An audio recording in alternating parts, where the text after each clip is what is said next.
Rotational dynamics లో ఉండే problem ఇది. ఏమి ఇచ్చాడంటే ఒక ట్యూబ్ ఉందన్నాడు, దాంట్లోకి ఒక లిక్విడ్ ని కంప్లీట్ గా ఫిల్ చేశాడన్నాడు క్వశ్చన్ లో.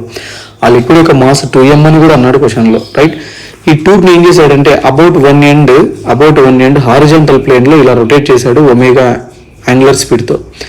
అయితే ఎండ్స్ దగ్గర యాక్ట్ చేస్తున్న ఫోర్స్ ఎంత అంటున్నాడు అంటే క్యాపిటల్ F అని అంటున్నాడు.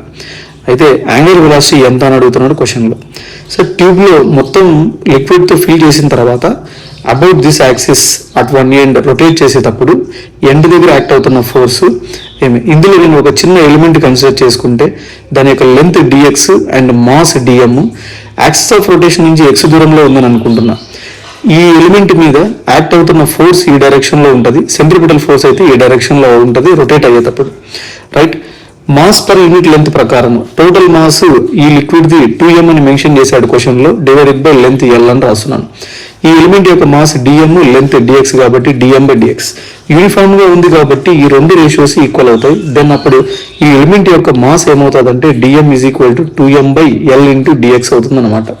అయితే దీని మీద యాక్ట్ అవుతున్న సెంట్రిపిటల్ ఫోర్స్ ఎంత ఉంటుంది అని అంటే కన్నా దాన్ని నేను ఎలా రాయాలంటే కన్నా F ఈజ్ ఈక్వల్ టు అని రాస్తున్నాను. సెంట్రిపిటల్ ఫోర్స్ ఫార్ములా ఏం జనరల్ గా అంటే mr ఒమేగా స్క్వేర్, కానీ నేను ఎలిమెంట్ మీద తీసుకున్నాను కాబట్టి ఏం రాయాలంటే integration dm into omega square into ఇక్కడ రేడియస్ x అవుతుంది. ఓకే, mr ఒమేగా స్క్వేర్ లో m అంటే ఎలిమెంట్ మాస్ అండ్ r అంటే డిస్టెన్స్ యాక్స్ ఆఫ్ రొటేషన్ నుంచి d దూరంలో ఉంది కాబట్టి and omega square, right. dm place లో అది కూడా లెంత్ ఎక్కడి నుంచి ఎక్కడి వరకు ఉంది టోటల్ అంటే ఈ పాయింట్ నుంచి ఈటి వరకు అన్నప్పుడు టోటల్ లెంత్ ని కన్సిడర్ చేయాలి. అందుకే లిమిట్స్ ఏం రాస్తున్నాను ఇంటిగ్రేషన్ కంటే 0 to L అని రాస్తున్నాను. ఓకే, సబ్స్టిట్యూట్ చేస్తే FC is equal to integration from 0 to L. What is dm అంటే ఈ వాల్యూ నేను ఇక్కడ సబ్స్టిట్యూట్ చేస్తే 2m by capital L, right, omega square into x into dx.